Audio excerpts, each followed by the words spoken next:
अगर मैं कह रहा हूं यहां खड़े होकर एडवोकेट चंद्रशेखर आजाद कि यहां से संसद तक आदमी आदमी होगा तो आदमी आदमी होगा, मेरी बात को आप याद रखें। कुर्सी तो है, धर्मेंद्र प्रधान जी को मैं कहना चाहता हूं, सुनो भाई, कुर्सी तो है, आपका जनाजा थोड़ा ही है। अगर कुछ कर नहीं सकते तो छोड़ क्यों नहीं देते, क्यों चिपक के बैठे? अगर ये खलल डाल रहे हैं, मैं जानना चाहता हूं कि धर्मेंद्र प्रधान जी को क्यों नहीं जा रही आवाज, प्रधानमंत्री जी को क्यों नहीं जा रही आवाज, गृह मंत्री जी को क्यों नहीं जा रही आवाज, और वो सरकार किसका इंतजार कर रही है कि ये इस शख्स में, इस मंच पे बैठा है ये शख्स जो है, जो एक वैज्ञानिक है, जो एक पर्यावरण का मित्र है, जो देश की धरोहर है, वो मर जाए, इस देश की बात का इंतजार कर रही है क्या सरकार? यह इंतजार कर रही है कि कुछ गोंस आके यहां पत्थर फेंक दे, डंडा चला दे, या कोई भीड़ आके इस आंदोलन में हिंसा कर दे, ये आंदोलन बर्बाद हो जाए। मैं अपने साथियों कहूंगा, बहुत सचेत होकर चलाने की आवश्यकता है। अब तक जैसे आपने चलाया, आपकी बहादुरी को हम लोग सलाम करते हैं। अब तक जैसे आपने चला, मैं आपकी बहादुरी को सलाम करता हूं। और मैंने देखा इस तरपाल के लिए पैर पकड़ने पड़े भाई, इस तरपाल के लिए पैर पकड़ने पड़े यहां रुकने के लिए। लास्ट बार पहलवान बेटियों का आंदोलन हुआ था यहां, मेरे आज भी याद है, जब ये आंदोलन लंबा चला था। उसके बाद ये दूसरा आंदोलन है। और कहा गया मुझसे भी कल, इन्होंने कहा इनकी टीम ने कि भैया 20 तारीख को कूच करेंगे हम लोग। 20 को ही करोगे ना? पक्का?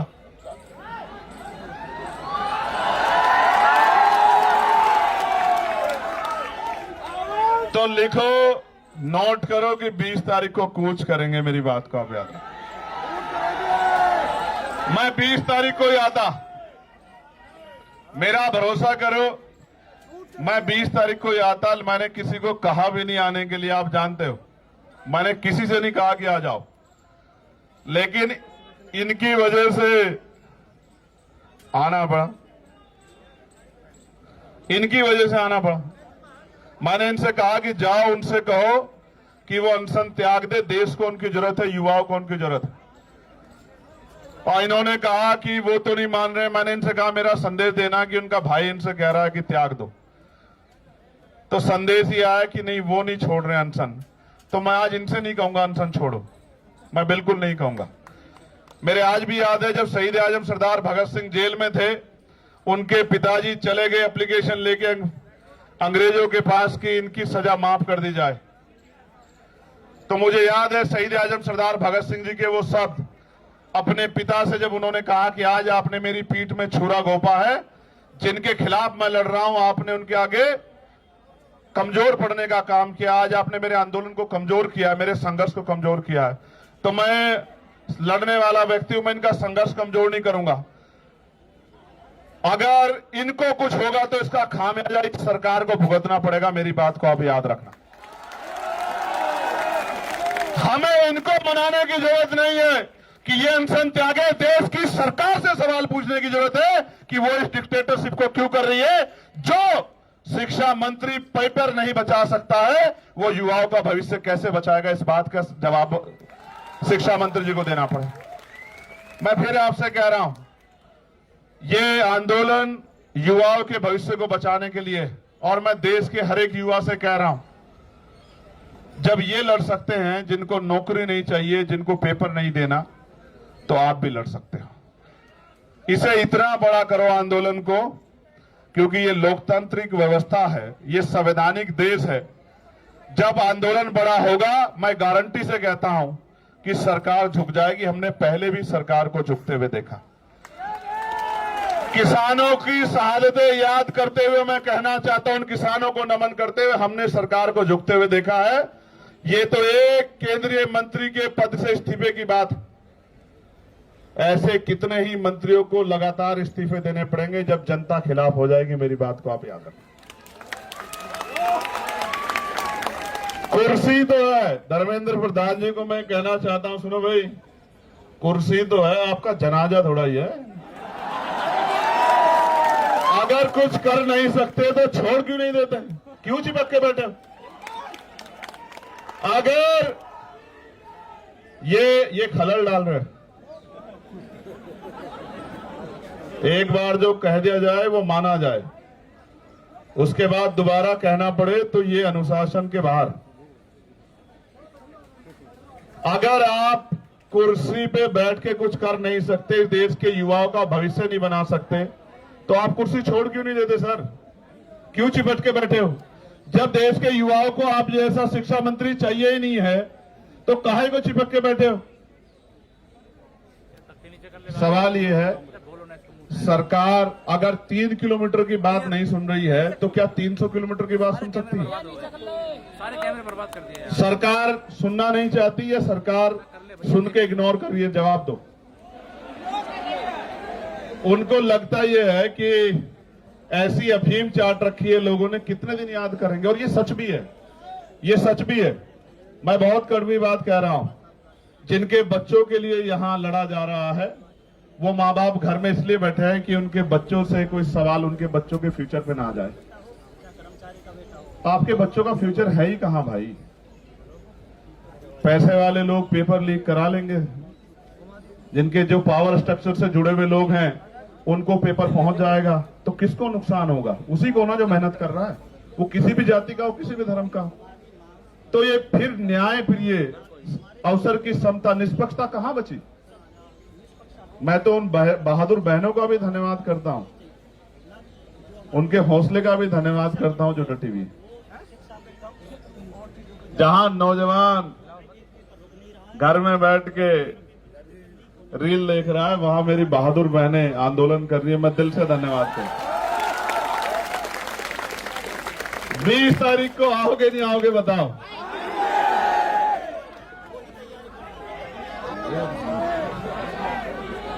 देखो एक चीज जानो, मैं इस आंदोलन पे कोई सवाल ना खड़ा हो, मेरी नैतिकता ये कहती है किसी वजह से इस आंदोलन पे कोई सवाल ना खड़ा हो। जब मैं वहां आया ना तो अपनी पार्टी, अपने तमाम मन की इच्छाओं को मैं वहां रख के आया। किसी भी पवित्र आंदोलन पे सवाल किसी की वजह से नहीं खड़े होने चाहिए। हर व्यक्ति की जिम्मेदारी बैठती है, वो किसी भी पार्टी का हो। वो जब यहां आ जाए इस आंदोलन में तो वो छोड़ आए उसको। वो इसलिए आए क्योंकि उनसे पहले लोग लड़ रहे। जो काम हमें करना चाहिए था वो काम ये टीम कर रही। ये हमारी जिम्मेदारी थी। हम सपने दिखा रहे हैं, हमें लोग वोट कर रहे हैं, हम लोगों के बीच जा रहे हैं, ये हमारी जिम्मेदारी। इसलिए मैं तो आ जाऊंगा। और मैं तो फिर कह रहा हूं, मैंने उस दिन भी कहा मेरठ में जब मैंने उनकी हालत देखी कि मैं तो बैठ जाऊंगा। मैं बैठ गया तो फिर ये सरकार को भारी हो जाएगा, क्योंकि अगर मैं बैठूंगा तो जितना यहां ये इसका पूरा क्षेत्रफल है, इतने लोग तो रात तक आ जाएंगे। और एक जिले के नहीं आएंगे, एक प्रदेश के नहीं आएंगे। जिसको खबर रहेगी कि भैया वहां हैं वो आ जाएंगे सब लोग। आप समझ रहे हो? लेकिन ये आंदोलन पीसफुली चलता रहे। मैं इस आंदोलन पे की उंगली ना उठे इसलिए मैं चाहता हूं। ये तो वैसे भी फंडेड लोग हैं। कहां से फंड आया आपको? पाकिस्तान से जोर शोर से आ चुका है, पाकिस्तान से आ चुका है। कहां से? हर जगह से आ चुका है। पीएम के वो भी आ जाएगा। देखो सुनो, ये पाकिस्तान लवर है पहला, फिर ये जॉर्ज सोरोस से इनको फंड्स आ रहे हैं, फिर ये CIA के एजेंट से इनको बात वहां से वो चल रहा है। अभी और रहेगा, पहले वो हिंदू मुसलमान जैसे वो भी यहां करके देख चुके ये लोग, धर्म विरोधी सब कुछ करके। लेकिन सवाल ये है, ये लड़ किसके लिए रहे? इनमें से कौन सा ऐसा जिसका पेपर लीक हुआ है? क्या जरूरत है इनको आने की? क्या जरूरत है इनको खड़े होने की? इनके घर वालों को डर नहीं लगता क्या? क्या उनकी जान कीमती नहीं है क्या? क्या वो आपके लिए लड़ते लड़ते शहीद हो जाए तो भी ना आप जागो? आपको याद है सरदार भगत सिंह क्यों फांसी का फंदा चूमना चाहते थे? उनको ऐसा लगता था कि मेरे जाने के बाद लोग जागेंगे, और यही जिद करके सोनम सर बैठे हुए हैं। मैं आपसे आग्रह करूंगा सर, 20 तारीख को आप, हम लोग जितना बड़ा प्रोटेस्ट आप चाहोगे उतना बड़ा करेंगे, मगर 20 तारीख को आप हमारी भी मान लेना। आप आदमी बता दो कितने चाहिए 20 तारीख के प्रोटेस्ट में आपको, और बताओ यहां से वहां तक, संसद तक आदमी चाहिए, आप बताओ। आप जो कहोगे, आप कहोगे कि यहां से संसद तक आदमी देखने हैं, तो मैं वचन दे कहता हूं, सुनो भाई, मैं कोई बात हवा में नहीं कहता। पहली बात, अगर मैं कह रहा हूं यहां खड़े होकर एडवोकेट चंद्रशेखर आजाद कि यहां से संसद तक आदमी आदमी होगा, तो आदमी आदमी होगा, मेरी बात को आप याद रखें। और सुनो, महापुरुषों की तस्वीरों के अलावा झंडा भी कोई नहीं होगा, क्योंकि इस आंदोलन के साथ खड़े हैं। इस आंदोलन से कोई राजनीतिक लाभ नहीं चाहिए, मेरी बात को आप याद रखें। उस काम को हम लोग करते हैं। बताओ सर, तारीख को तय कर दो, आप बताओ। चलो, आपका कंसर्न बहुत जरूरी है। 20 तारीख को आप हमारी मान लोगे ना? 20 तारीख को जो आप कहते हो हम करेंगे, आप बताओ, आप हमारी मान लो। देश को जरूरत है आपकी।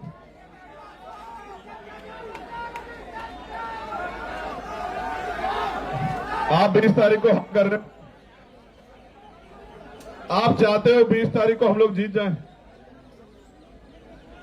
आप बताओ पहले, मैं क्या चाहता हूं? मैं चाहता हूं ना, हमें हमारा जो है मजबूत पिलर भी हमारे साथ रहे, खड़े रहे, डटे रहे।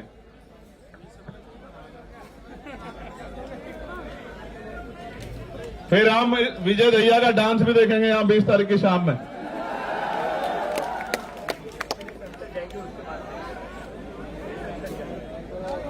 अगर हमारा प्रोटेस्ट सफल हो गया तो फिर आप शाम में हमारी बात मान लोगे?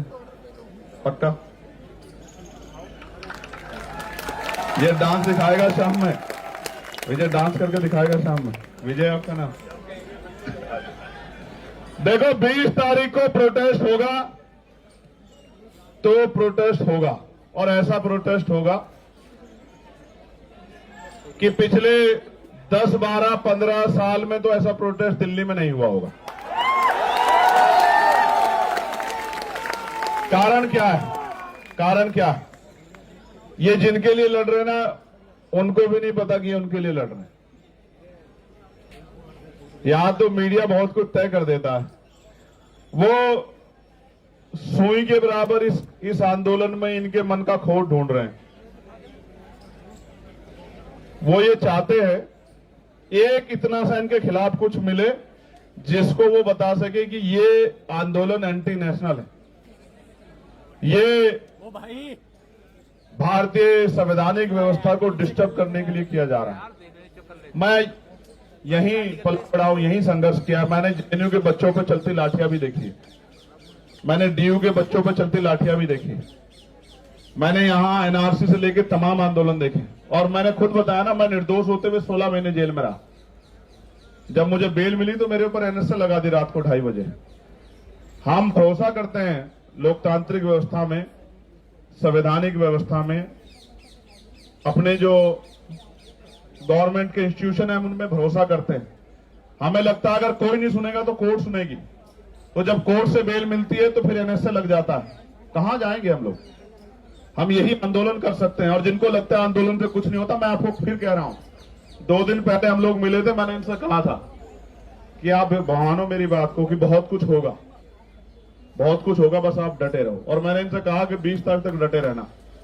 मैं प्रार्थना करता हूं महापुरुषों से, कुदरत से, प्रकृति से, कि वो 20 तारीख तक इस आंदोलन को और मजबूत करे, स्वस्थ रखे, क्योंकि 21 तारीख की सुबह बहुत सुनहरी होगी भारत में, मेरी बात को आप याद रखें। और मैं इस मंच से कहना चाहता हूं कि जो घर है, चुप है, सो रहा है, या जानबूझ के सोने की एक्टिंग कर रहा है, एक बहुत बड़े चिंतक ने कहा है कि कुछ लोग सिर्फ इस वजह से नहीं लड़े कि कहीं वो मर ना जाए, लेकिन सच ये है कि एक दिन मरना सबको, चाहे लड़कर मरो और चाहे डर कर मरो, चाहे मुकाबला करके सामना करो, चाहे हार मान के बैठ जाओ, और मान लो तो हार और ठान लो तो जीत। और सिर्फ सांसों का रुकना मौत नहीं होती, जिनका जमीर मर जाता है वो भी मर जाते हैं। ये जिंदा लोगों का मंच है, मैं इनको बधाई देता हूं। हम और हमारी पूरी टीम आपके साथ खड़ी है। जो यहां से मुझे आज सुनेगा, मैं निमंत्रण नहीं भेजूंगा, ना मैं फेसबुक के जरिए आपसे अपील करूंगा। 20 तारीख को मैं यहां मिलूंगा, पार्लियामेंट चलेगी। मैंने भी कोई कमिटमेंट किया, मैं टेरे जा रहा था तो पुलिस के भाइयों ने मेरा बड़ा सम्मान किया, मेरी शर्ट फाड़ दी। तो मैंने वादा किया था कि 20 तारीख को मैं उस फटी शर्ट को पहन के देश की पार्लियामेंट में जाऊंगा, बताने के लिए, ये बताने के लिए नहीं कि मुझे लाठी लगी है या मेरी शर्ट फाड़ दी गई है। जब हम संघर्ष करने जाएंगे तो मिठाई तो नहीं मिलेगी, लेकिन ये बताने जाऊंगा कि सत्ता कितनी तानाशाह हो गई है। वो 3 किलोमीटर की आवाज को भी नहीं सुनती और 300 किलोमीटर की आवाज को भी नहीं सुनती। और हमें भरोसा है इस देश की महान न्यायपालिका पे कि वो हमारे दर्द को सुनेगी। एक दिन पहले पेपर लीक की खबर आती है, जब बच्चा अपना पूरा मन बना के हिम्मत करके पहुंच गया सेंटर पे, और जब वो खबर आती है तो वो ऐसा हो जाता है उसको जैसे उसकी शरीर की हिम्मत टूट गई है। और मेरे आज भी याद है ना, पेपर के समय हम लोगों ने भी बहुत पेपर दिए हैं विजय,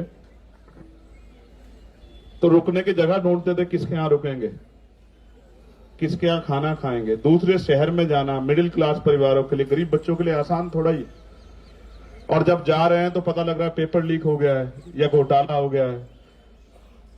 आप समझो ना क्या कर रहे हो आप देश के साथ। और जिस देश में 94,000 स्कूल बंद हो गए हों पिछले 10 साल में, और लाखों की संख्या में शराब की दुकानें खुल गई हों, और जहां टीचर को आदेश दिया जाता हो कि भूसा इकट्ठा करके लेके आओ, क्योंकि गौशाला में गाय भूखी नहीं रहनी चाहिए। मैं मानता हूं कि गाय भूखी नहीं रहनी चाहिए, सरकार के पास बहुत बजट है, लेकिन टीचर इसलिए नहीं है कि वो भूसा इकट्ठा करे, उसको बच्चों का भविष्य बनाना। क्या मजाक कर रहे हो आप लोग, ये कैसा देश बना के दे। ये क्रांतिकारियों के सपनों का भारत है, ये बाबा साहब अम्बेडकर द्वारा लिखे गए संवैधानिक मूल्यों का भारत है। इस देश के लिए शहादत दी देश ने। बहुत चिंता का सवाल, बहुत चिंता का सवाल है।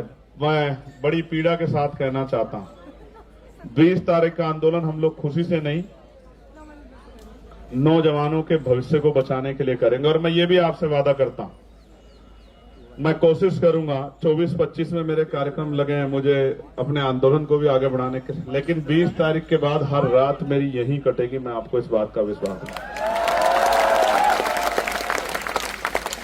और ये उन लोगों के लिए संदेश है मेरा जिनको लगता है कि आंदोलन में कम लोग आते हैं, आंदोलन छोटा है, आंदोलन तो बस सिर्फ नाम का हो रहा है। तो 20 तारीख के बाद, 20 तारीख तो आपकी, 21 तारीख हमारी। ये आंदोलन सबका है, बस इनको बधाई जिन्होंने शुरू किया है, क्योंकि यहां आके 5 बजे तो बहुत सारे लोग जाते हैं, लेकिन आपने एक लाइन और खींची है और मेरी ये बात को बहुत लोग याद रखेंगे। ये आंदोलन तो अपनी कीमत वसूल के, कीमत का मतलब जो तय किया है, जो लक्ष्य तय किए उनको लेके उठेगा। लेकिन इस आंदोलन के बाद इस देश में बहुत आंदोलन होंगे जहां जंतर मंतर सुना नहीं रहेगा। मेरी बात को आप याद रखें,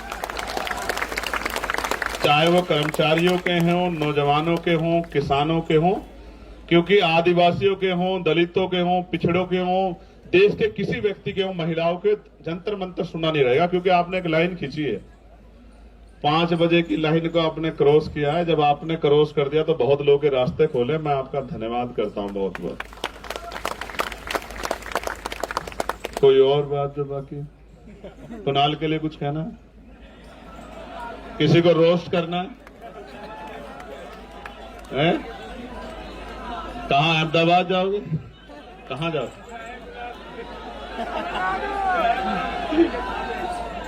नहीं, देखो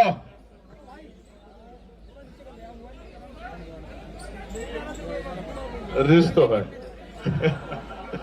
रिश्त तो है,